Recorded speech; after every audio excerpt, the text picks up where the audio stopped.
Escúchame esto y míralo con los ojos de la realidad, no con los ojos de la costumbre, porque hay momentos específicos donde todo el teatro se cae de cantazo, no poco a poco, de golpe.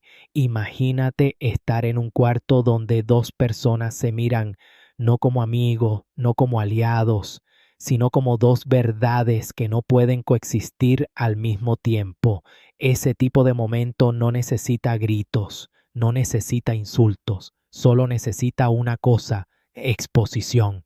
Porque cuando alguien habla y el otro no puede esconderse detrás de discursos preparados, ahí es donde sale la verdad cruda, ahí es donde tú ves quién domina los datos y quién domina las excusas. Y tú que estás escuchando esto ahora mismo, tienes que hacer algo importante: no escuchar como fanático, escuchar como analista, escuchar como alguien que quiere entender el mecanismo, porque esto que estás a punto de ver no es solo una conversación, es un choque de estructuras, es el momento donde el control intenta mantenerse mientras la realidad intenta salir. Y cuando esos dos chocan, siempre hay uno que queda expuesto. Compañero Hernández Ortiz, adelante. Muchas gracias, señor presidente. El gobierno del PNP nos ha tenido acostumbrados a insertarnos en una crisis tras crisis desde que juramentaron en enero del 2025. Primero fue la crisis de nombramiento, cuando quebró el Banco de Talento. Segundo fue la crisis institucional, cuando se veían peleas internas entre unos y otros para colocarse y tener poder. Tercero fue la crisis energética, cuando sufrimos hasta incluso un apagón general y cuando enfrentamos la crisis de aumento en la factura de la luz. Después nos insertaron a una crisis contributiva, cuando plantearon que iban a presentar una reforma contributiva y después al final se demostró que todo era una farsa. En fin, crisis tras crisis nos ha tenido este gobierno. Y ahora, como si eso no fuera lo último, tenemos que enfrentar una crisis del agua. En términos generales, compañeros y compañeras, ahora mismo el área metropolitana está sufriendo una crisis gerencial. Pero yo quiero que ustedes estén bien claros que la crisis del agua la llevan viviendo y sufriendo los puertorriqueños y las puertorriqueñas hace mucho tiempo. La alcaldesa de Morovis lleva una batalla campal con la autoridad de acueducto y alcantarillado hace tiempo. De hecho, tuvo que demandar a la autoridad federalmente porque no han hecho las mejoras prometidas. Y ha sido un sinnúmero de alcaldes, para mencionar alcaldes de su administración, como el alcalde de Corozal, residentes y comunidades con las cuales vinieron a visitar a este servidor y a varios senadores del Partido Popular Democrático para plantear que el tema en Corozal todavía no se ha resuelto. Y así hay un sinnúmero de municipios y alcaldes que han planteado quejas. El tema de acueductos, compañeros y compañeras y público que nos escucha, nuestra delegación del Partido Popular Democrático Delgado, pidiéndole como delegación que proveyera un plan de trabajo para atender de manera inmediata la crisis que estaba sucediendo en el área metropolitana y en todo Puerto Rico. Le pedimos también un plan de mejoras capitales, porque sí, compañeros, hay dinero suficiente en la Autoridad para Reconstrucción para mejorar todo el sistema y así evitar los suplicios que ha vivido los puertorriqueños y las puertorriqueñas. La contestación de la carta de julio del año pasado de nuestra delegación, todavía estamos esperando la respuesta del director ejecutivo de la Autoridad de Acueducto y Alcantarillado. Ese mismo mes, varios medios noticiosos resaltaron nuestra petición. El periódico La Perla decía que se denuncia la falta de comunicación entre la Autoridad de Acueducto y Alcantarillado y los alcaldes. El periódico La Semana decía: sin agua, Caguas, Calley y Humacao. Eso fue en julio del año pasado. Y nosotros planteamos que había una crisis por el reflejo de la incapacidad administrativa que tenía la administración del PNP. Y yo sabía que por algo habían comenzado a atacar personalmente a este servidor cuando sacamos a la luz pública los resultados del mal uso de fondos federales, particularmente en acueductos. Porque hay detenidos de 4.700 millones apenas han utilizado 19% de esos fondos. Y hoy el periódico El Nuevo Día nos da la verdad, nos da la razón otra vez. El tiempo nos da la razón. 70% de los fondos federales detenidos. Y aquí el gobierno continúa en otro planeta. Hoy nuestra delegación le pide a este Senado, por medio de la resolución 439, que se cite una interpelación al presidente de la Autoridad de Acueductos y Alcantarillados. Ya escuchamos los comentarios y las preocupaciones que nuestro compañero Juan Oscar Morales en medios de prensa y noticiosos hoy temprano estuvo planteando, que le quitaron el acceso a la telemetría. Pues compañeros y compañeras, aquí está la petición para que venga el presidente de Acueducto aquí al Senado de Puerto Rico. Escuchamos al representante de Charboniel hacer lo propio y decir que iba a radicarla. Pues ya nosotros en el Senado radicamos primero para que rinda cuentas al país. Esas son mis palabras, señor presidente. Compañero vicepresidente. Ahora párate ahí, no sigas corriendo, respira ese momento, porque lo que acabas de ver no es solo alguien hablando, es alguien tomando control del espacio. Tú sabes lo que significa cuando una persona habla con seguridad total. Significa que no está improvisando, significa que ha vivido ese momento antes, significa que entiende el terreno donde está parado.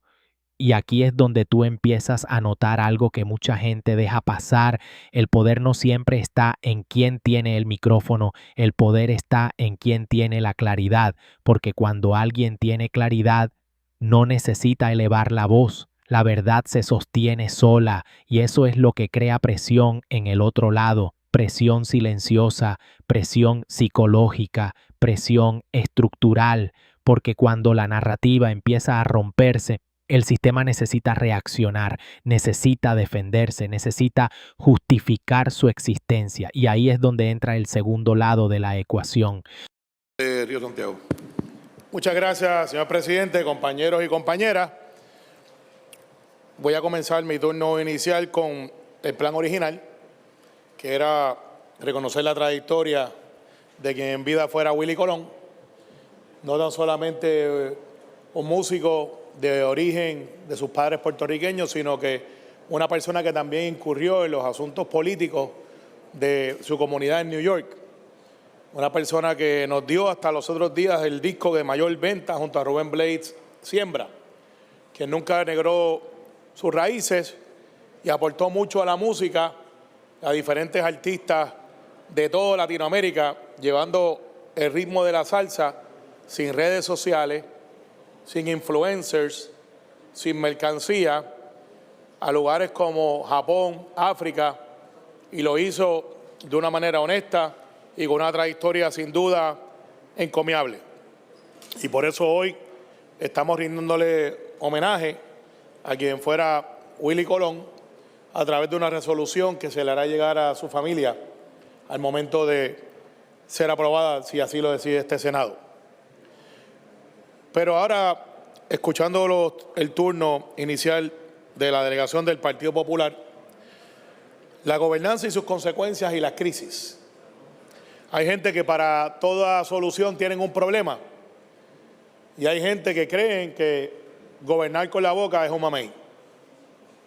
Sí, y los que reclaman hoy crisis parecería que tienen memoria selectiva cuando el Partido Popular puso en estado de indigencia a nuestros retirados, pensionados, policías, cuando quebró el sistema de retiro, y no los escuché en aquel momento plantear que había crisis.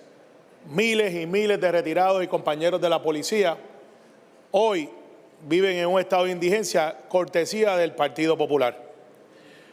También se les olvida que nos dieron el regalo más grande que se le puede dar a una persona con escasos recursos. Nos dieron el IBU más alto. Nos dieron el IBU más alto. Nos dieron 11.5 de IBU dentro de este proceso y más aún, ignoraron la inmensa mayoría de ese IBU, poniendo entonces a los gobiernos de turno, después de esa aprobación, en un estado de indefensión para poder bajar el IVU. Nos regalaron la Junta de Control Fiscal, un gran regalo que nos dieron por aprobación en aquel momento y ciertamente el impago de la deuda que nos trajo esa Junta, que es el concepto más arcaico de colonia que se puede tener. También nos dieron 2 cruditas. Cuando nos visita todos los días desde lugares lejanos para llegar a este Capitolio, paga la gasolina más grata de todo el hemisferio. Pero también lo ignoraron. Y hasta se alegraron en aquel momento de que lo estaban haciendo. El Partido Popular carece de memoria histórica. Y yo no pretendo plantear de una manera politiquera de que lo hicieron porque les gusta que el pueblo sufra. Es que cogieron la ruta más fácil, la de ponerle la carga al pueblo. Sin embargo, el Partido Nuevo Progresista, este Senado, ante la Junta de Control Fiscal, al momento que nos amenazaron con quitarnos el 40% del presupuesto de la Asamblea Legislativa si no eliminábamos bono de verano, bono de Navidad, le hicimos frente. Y nos quitaron el 40% del presupuesto de la legislatura, pero defendimos a los pensionados. No hubo un ajuste de pensión como nos pidieron los bonos buitres. No sucumbimos, como hicieron algunos miembros del Partido Popular que decían, ríndanse, salvémonos. Por eso es que cuando yo los escucho hablar de los desastres, miro su récord histórico y planteo, sucede, que hasta los otros días no podían pagar ni el agua y la luz. Esos son los que plantean administrar y sacarnos de lo que ellos alegan es la crisis. Los que quizás tienen deuda, no tan solo de los municipios, sino hasta de su propia sede y su presidente, y que hasta los otros días, que pasa el juicio de la factura democrática, verán aquellos que damos el frente, los que echamos para adelante y los que critican, y para cada solución tienen un problema. Esas son mis palabras. Ahora míralo otra vez, pero míralo con nombre y apellido, porque aquí no estamos hablando de 2 personas cualquiera. Aquí está Luis Javier Hernández, parado firme, sin temblar, sin bajar la mirada, diciendo lo que muchos saben, pero pocos dicen de frente. Y al otro lado está Carmelo Ríos, el mismo Carmelo Ríos que ha vivido dentro del sistema. El mismo Carmelo Ríos que representa la estructura del poder del Partido Nuevo Progresista.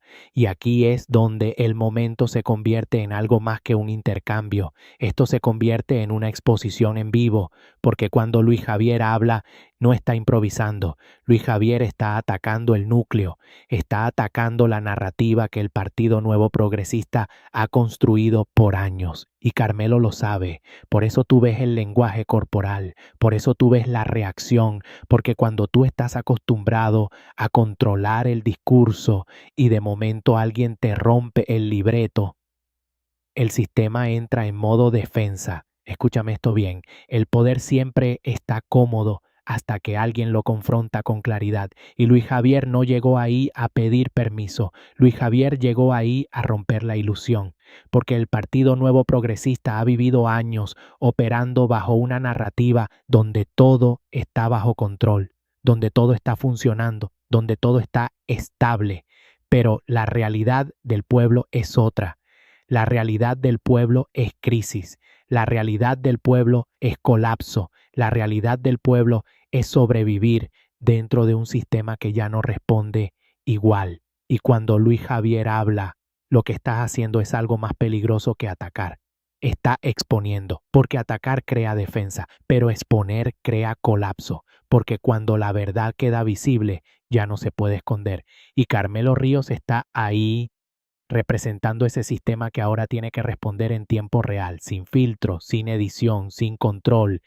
Y tú que estás viendo esto, tienes que entender algo importante. Esto no es personal, esto es estructural. Esto es el choque entre el que cuestiona el poder y el que representa el poder. Esto es el momento donde el Partido Nuevo Progresista deja de hablarle al pueblo y empieza a responderle al pueblo. Y eso cambia todo, porque cuando el poder empieza a responder significa que el poder está perdiendo control. Ahora quédate conmigo aquí, porque lo que acabas de ver no es un simple intercambio político. Eso es lo que ellos quieren que tú pienses, que eso es normal, que eso es rutina, que eso es parte del juego, pero no. Esto es un momento donde el control se agrietó y tú lo puedes ver en el contraste claro entre Luis Javier Hernández y Carmelo Ríos, porque Luis Javier no está hablando como alguien que depende del sistema. Luis Javier está hablando como alguien que está dispuesto a confrontarlo y esa diferencia es todo, porque cuando tú dependes del sistema, tú cuidas tus palabras, pero cuando tú estás defendiendo al pueblo, tú dices la verdad sin pedir permiso y eso es lo que rompe el equilibrio, porque el sistema del Partido Nuevo Progresista se ha sostenido por años bajo una estructura bien simple: control de narrativa, control de percepción, control de interpretación, mientras el pueblo vive las consecuencias. El sistema controla la explicación, pero en el momento que alguien como Luis Javier rompe ese control, todo empieza a cambiar, porque ahora el discurso ya no está protegido, ahora el discurso está expuesto y Carmelo Ríos en ese momento no está reaccionando como individuo, está reaccionando como representante de ese sistema completo. Cada pausa, cada expresión, cada intento de responder, eso no es casualidad, eso es presión, presión creada por la exposición directa, porque el sistema siempre funciona mejor cuando nadie lo confronta con claridad. El sistema funciona mejor cuando el pueblo duda de sí mismo, cuando el pueblo cree que el problema es complicado, cuando el pueblo cree que no hay responsables directos. Pero cuando Luis Javier habla con precisión, cuando Luis Javier confronta con seguridad, cuando Luis Javier no se desvía, el sistema pierde su ventaja más grande, la confusión. Y cuando la confusión desaparece, lo único que queda es la realidad. Y la realidad es esta: el pueblo ha vivido las consecuencias mientras el sistema ha vivido la protección. El pueblo ha vivido la escasez mientras el sistema ha vivido la estabilidad. El pueblo ha vivido la incertidumbre mientras el sistema ha vivido el control. Y ese desequilibrio es el núcleo de todo esto, porque esto no se trata solo de Carmelo Ríos como individuo, esto se trata de lo que Carmelo representa, una estructura que ha operado por años sin suficiente resistencia directa, una estructura que ha sobrevivido por control narrativo, una estructura que ha dependido de que el pueblo no vea el mecanismo completo, pero ahora el mecanismo está visible, ahora el contraste es claro, ahora el pueblo puede ver quién confronta y quién defiende el sistema. Y eso es el principio del cambio real, porque el poder solo existe mientras la gente cree en él. El momento que la gente empieza a cuestionarlo, el poder empieza a debilitarse, y eso es lo que estás viendo aquí. No es el final, es el comienzo. Zumba, el bebo real. Comparte, comenta y suscríbete si no te has suscrito. Vamos para encima, Corillo.